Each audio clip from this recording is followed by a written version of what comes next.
hoàng mừng êm mai phòng buồn nhớ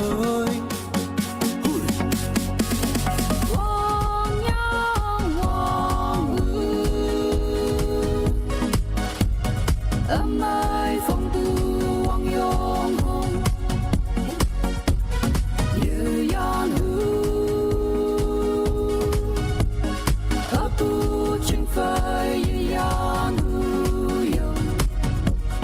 như tu chinh phai ya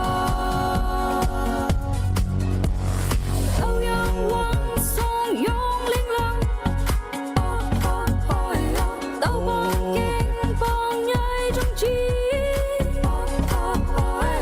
yên như yên ha ở sông yên nu nhồi chữ hoàng linh mai bùa cha hoa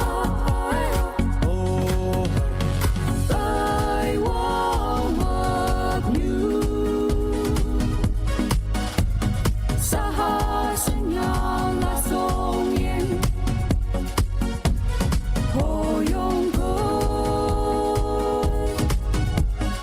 lâu nhà vẫn vang âm phi số yên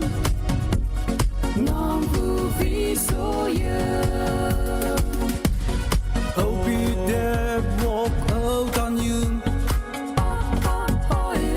yong như tô tắc han tắc dương yong sam ấp ai hay phá như yên xuôi như ăn bay hương tu dương như thế Wang yong cha wa ha mai phong như yang a su ha ben như ông long gu ia kum yong wan moi hai ma ha đâu hu trên sâu cũng trong đẹp chứ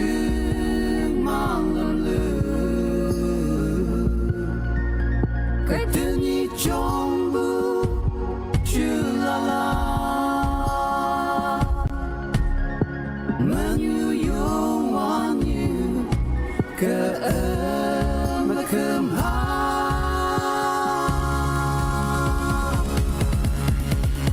yong wan man như môi lan cần